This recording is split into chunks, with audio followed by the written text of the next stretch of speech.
Hello students, पिछले video में हमने एल्कोहलों के रासायनिक गुणों की शुरुआत करी थी। उसमें हमने देखा था कि एल्कोहलों के रासायनिक गुणों को 4 भागों में बांटा गया है। सबसे पहला भाग है, उसमें वो अभिक्रियाएं आती हैं जिनमें एल्कोहल के OH बंध का विदलन होता है। ये अभिक्रियाएं हमने पढ़ ली थी। इन अभिक्रियाओं में एल्कोहल की प्रकृति अम्लीय होती है, ये इसमें विशेष बात थी। आज हम पढ़ेंगे दूसरा भाग, ऐसी अभिक्रियाएं जिनमें एल्कोहल के CO बंध का विदलन होता है, मतलब ROH बंध का विदलन होता है।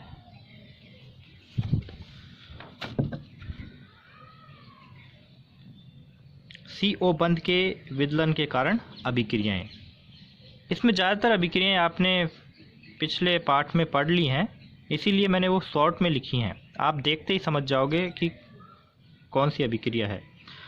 सबसे पहली है हैलोजन अम्लों के साथ क्रिया। हैलोजन अम्ल मतलब HCl, HBr, HI, HF, ये सब क्या कहलाते हैं? हैलोजन अम्ल कहलाते हैं। एल्कोहलों की क्रिया किसी भी हैलोजन अम्ल से करवाते हैं, जैसे HCl के साथ करवाई तो एल्कोहल का OH बंध टूटता है और वो HCl के H के साथ जुड़कर जल का अणु बना लेता है। ये Cl C2H5 के साथ जुड़कर उत्पाद बना लेता है। HCl की अभिक्रिया शुष्क जिंक क्लोराइड की उपस्थिति में होती है। ऐसे ही किसी एल्कोहल की अभिक्रिया HBr या HI के साथ करवाते हैं तो H2SO4 का प्रयोग किया जाता है। इसमें भी एल्कोहल के OH बंध का विदलन होता है। ठीक है। दूसरी है फास्फोरस ट्राई हैलाइड के साथ क्रिया और फास्फोरस पेंटा क्लोराइड के साथ अभिक्रिया। ये दोनों ही तरह की अभिक्रियाएं हमने देखी थी पिछले ही पार्ट में, क्योंकि इन अभिक्रियाओं में देखो मुख्य उत्पाद क्या बन रहा है, एल्किल हैलाइड, और पिछला पार्ट हमारा हैलोजन व्युत्पन्न था, तो उसमें ये अभिक्रियाएं आई थी, निर्माण की विधियों में आई थी। यहाँ ये एल्कोहलों के रासायनिक गुणों में आई हुई हैं। जब एल्कोहल की क्रिया PCl3 फास्फोरस ट्राईक्लोराइड के साथ करवाते हैं तो एल्किल हैलाइड का निर्माण होता है। और कैसे होगा? इस OH को Cl क्लोराइड आयन प्रतिस्थापित कर देता है। इसका मतलब है कि एल्कोहलों में OH बंध का विदलन होता है।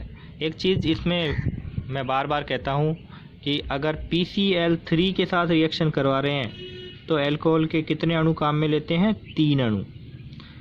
और PCl5 के साथ अभिक्रिया करवाते हैं एल्कोहल की तो एल्कोहल का एक ही अणु काम में लिया जाता है। ठीक है ना। या PbR3 के साथ करवाओ, PbR3 अस्थायी होता है, इसलिए अभिक्रिया के दौरान ही उसे तुरंत बनाना पड़ता है। और कैसे बनाते हैं? फास्फोरस की क्रिया ब्रोमीन जल के साथ करवाकर PbR3 बनाया जाता है। इसलिए ये डायरेक्ट PbR3 के रूप में भी लिखा हुआ मिल सकता है या फिर इस तरह से लिखा हुआ मिलता है ज़्यादातर अभिक्रियाओं में। तो आप समझ जाना कि एल्कोहल की क्रिया P+Br2 से करवा रहे हैं, इसका मतलब PbR3 के साथ इसकी अभिक्रिया हो रही है और एल्किल ब्रोमाइड का निर्माण हो रहा है।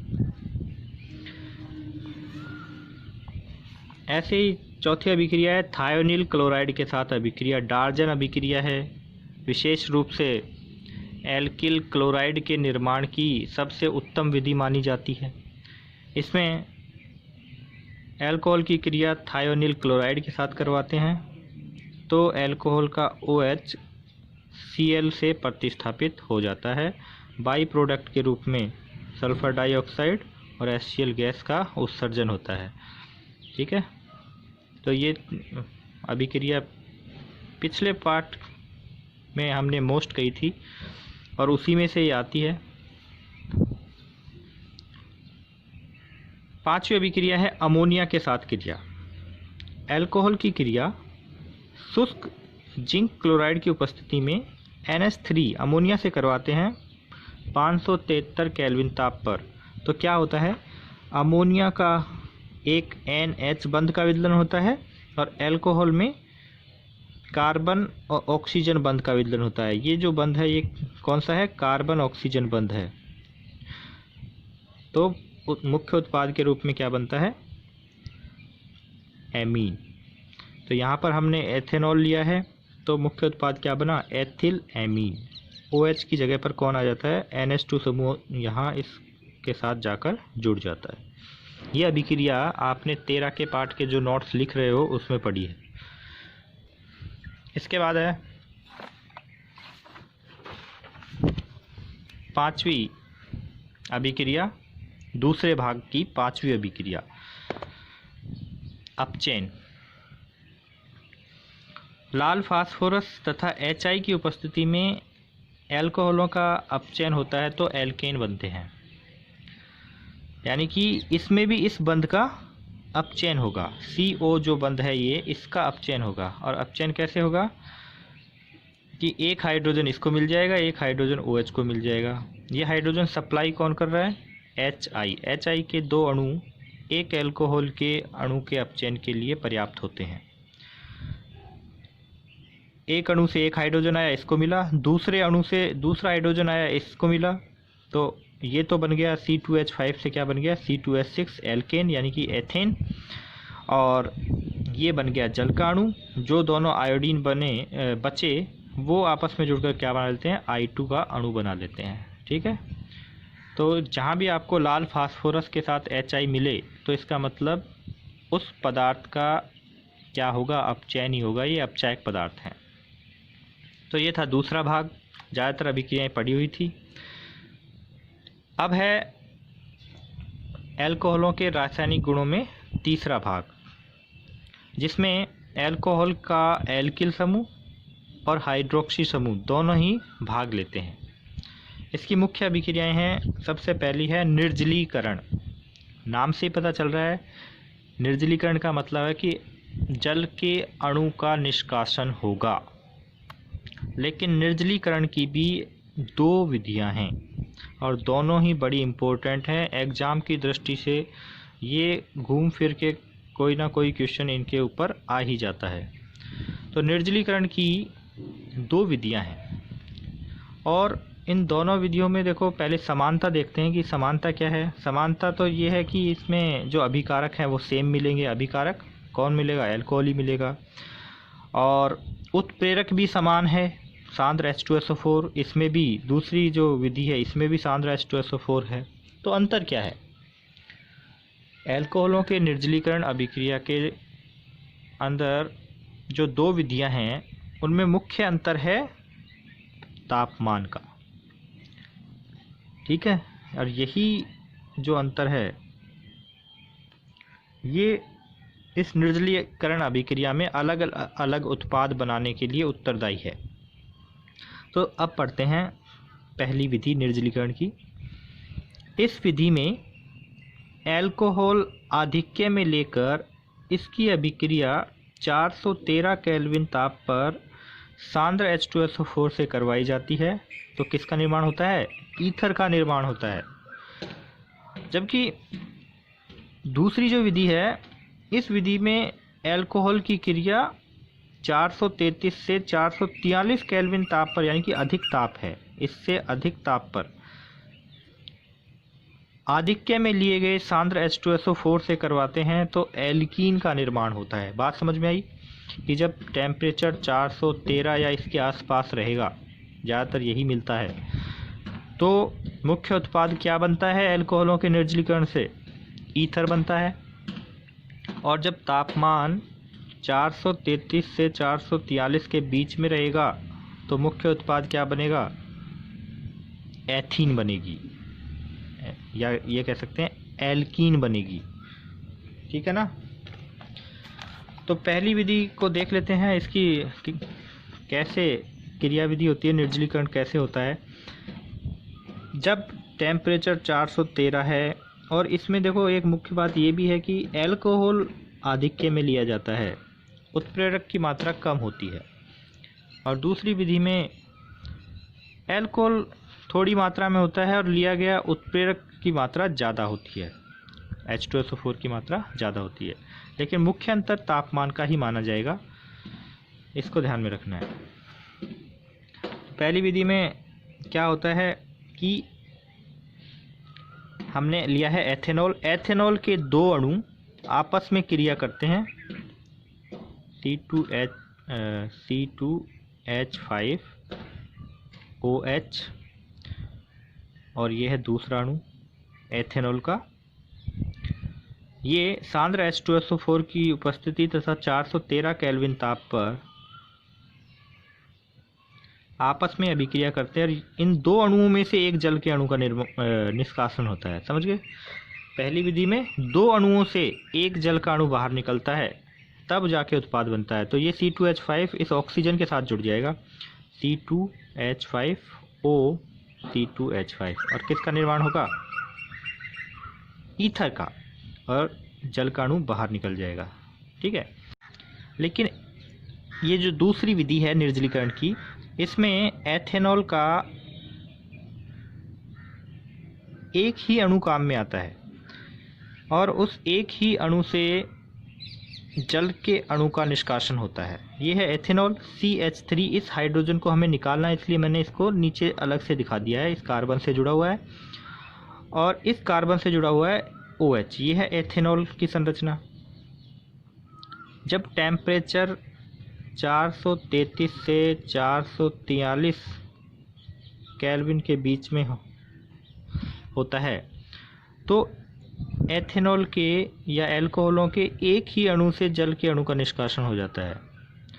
टेम्परेचर 413 केल्विन होता है तो दो अणुओं की आपस में अभिक्रिया होती है, तब जल के अणु का निष्कासन होता है। लेकिन जब टेम्परेचर इसके बीच में होता है तो जल के अल्कोहल के एक ही अणु से जल के अणु का निष्कासन होता है। यहाँ से इस कार्बन से OH निकला, इस कार्बन से हाइड्रोजन निकला। दोनों कार्बन के बीच एक बंध तो पहले से था, अपनी संयोजकता पूरी करने के लिए ये आपस में एक बंध और बना लेते हैं। तो किसका निर्माण होता है? एल्कीन का। एथेनॉल लिया है तो किसका निर्माण हुआ है? एथीन का, और एक जल के अणु का निष्कासन हुआ है। ये जो अभिक्रिया है मुख्य अभिक्रिया है निर्जलीकरण की, इसीलिए इसकी क्रिया विधि भी हम यहाँ पढ़ते हैं। इस अभिक्रिया की क्रिया विधि निम्न प्रकार है, बड़ी ही आसान है, एक बार देखते ही समझ में आ जाती है और ये एग्जाम में पूछी भी जाती है। 2 नंबर में पूछी जाती है। जब ये क्रिया विधि आती है तो ये 2 नंबर में पूछी जाती है। 4 नंबर का ये पार्ट है, जिसमें से अगर ये क्रिया विधि पूछ ली तो 2 नंबर तो इसी के हो जाते हैं। 3 पदों में इस अभिक्रिया की क्रिया विधि दी गई है। इसमें देखो, पहले जब हम बात कर रहे थे तो H2SO4 का यहाँ कोई रोल नहीं था, हम डायरेक्ट बात कर रहे थे। लेकिन जब क्रिया विधि की बात करते हैं तो वहाँ उत्प्रेरक का भी रोल होता है, इसीलिए ये अलग अलग पदों में हम समझते हैं। प्रथम पद में क्या होता है? प्रथम पद में जो एल्कोहल का अणु है वो पहले उत्प्रेरक के साथ अभिक्रिया करेगा। यहाँ H+H2SO4 के द्वारा दिया गया ही प्रोटॉन होता है।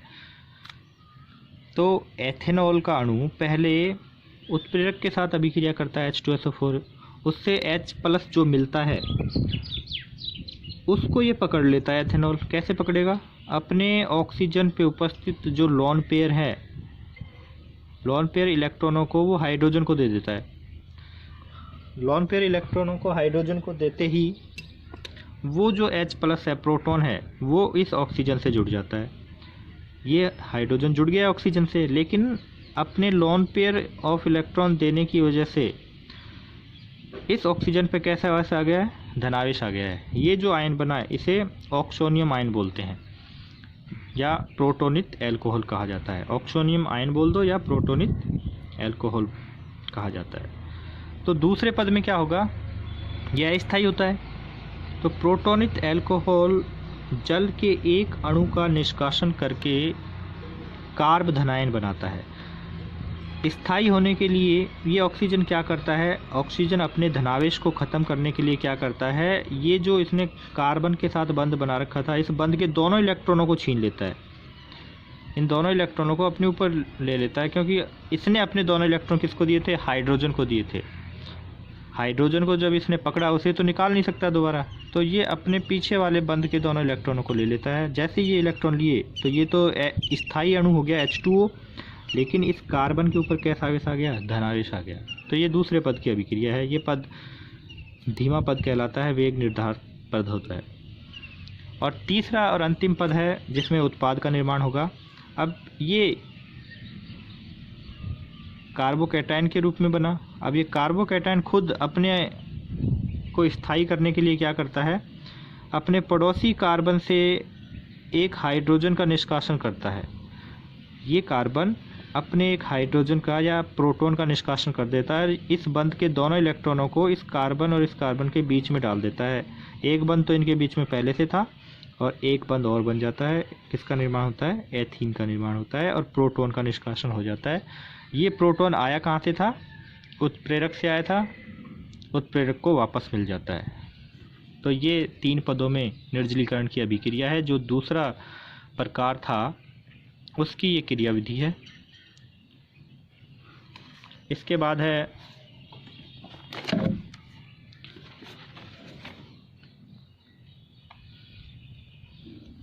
निर्जलीकरण अभिक्रिया के प्रति एल्कोहलों की अभिक्रियाशीलता का क्रम निम्न प्रकार होता है। ये क्रम भी पूछा जाता है कि निर्जलीकरण अभिक्रिया के प्रति एल्कोहल की क्रियाशीलता का क्रम लिखिए, या दिए गए एल्कोहलों या दिए गए यौगिकों में निर्जलीकरण अभिक्रिया के प्रति क्रियाशीलता को बढ़ते हुए क्रम में लिखो या फिर घटते हुए क्रम में लिखो।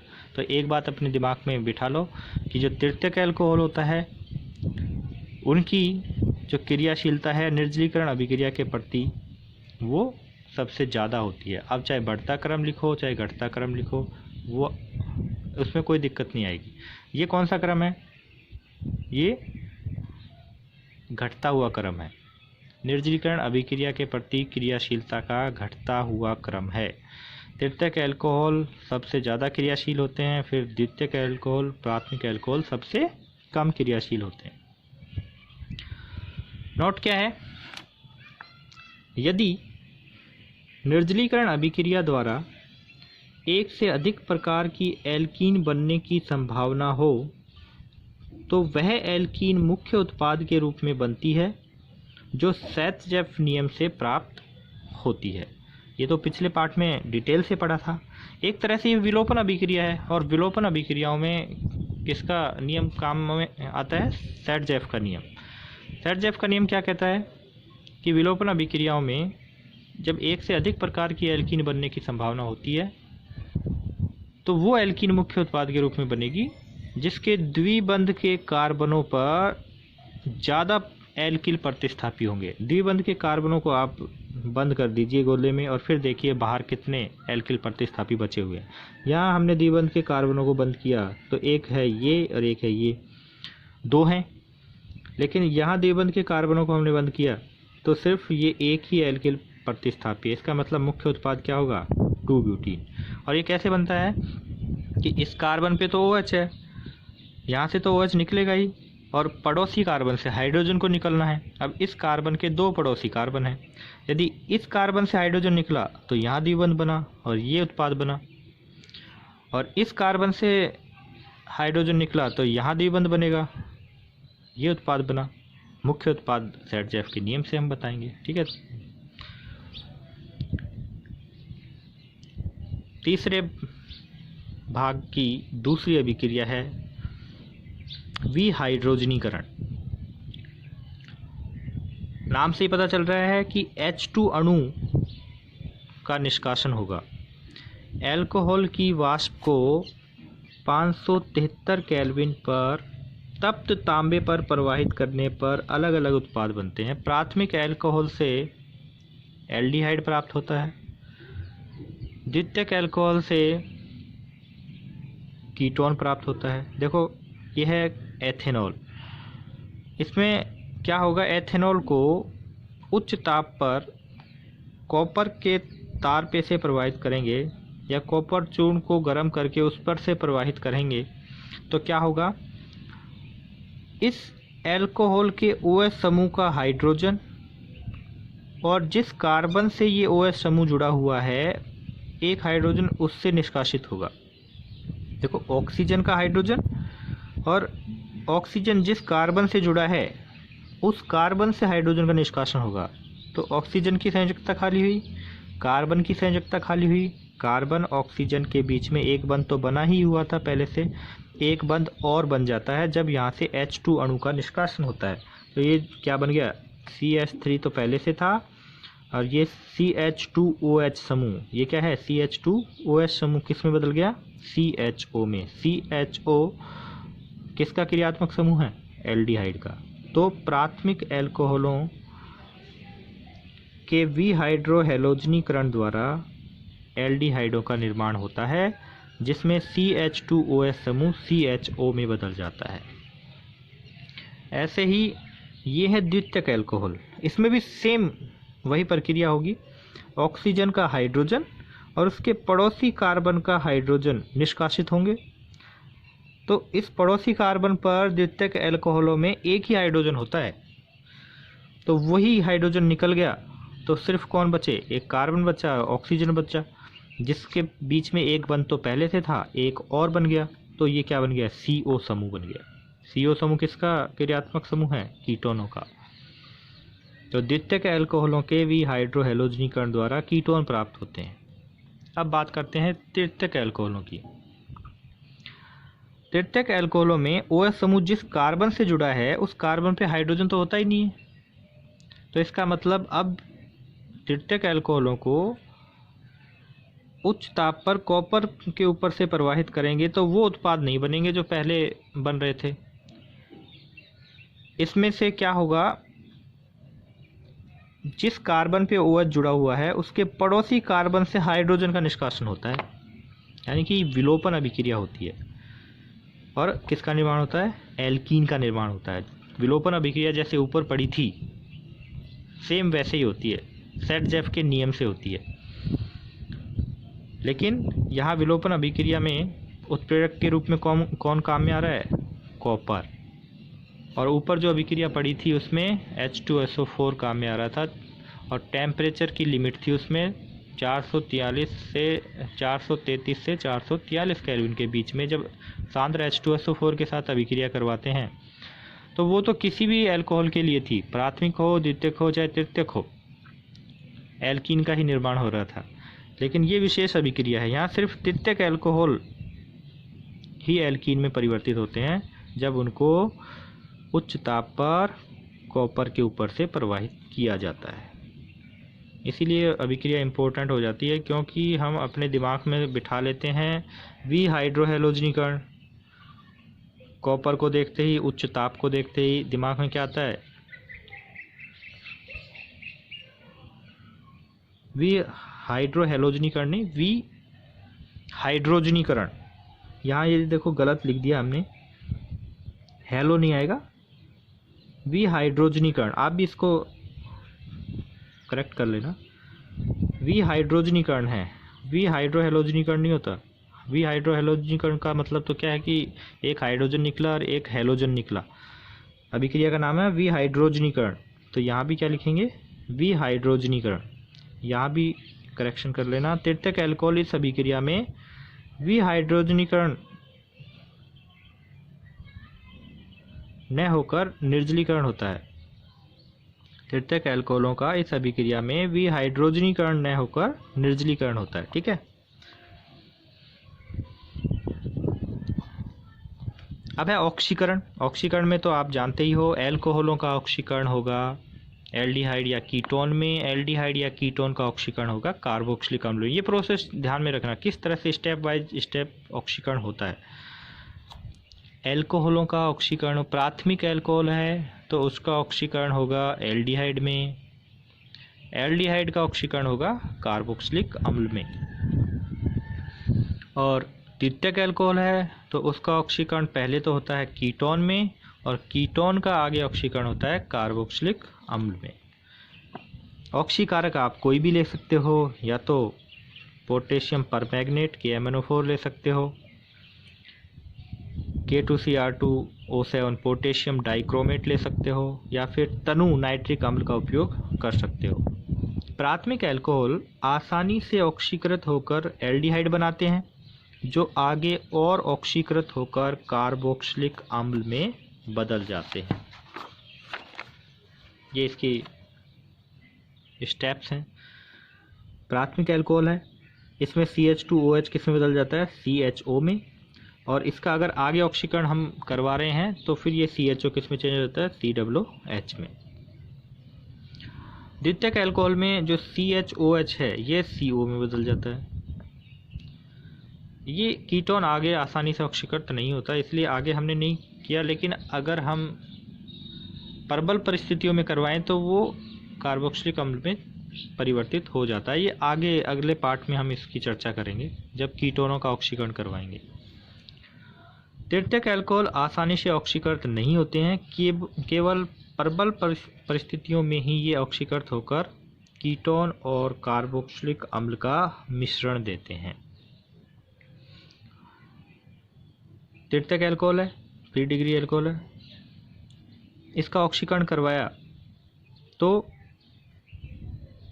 CH3COH का बन गया CO CH3, और एक जो CH3 है वो किस में चेंज हो गया, HCOOH में। लेकिन ये अभिक्रिया तभी संभव है जब परिस्थितियां बहुत ही प्रबल हों, वरना तृतीयक अल्कोहलों का ऑक्सीकरण संभव नहीं है।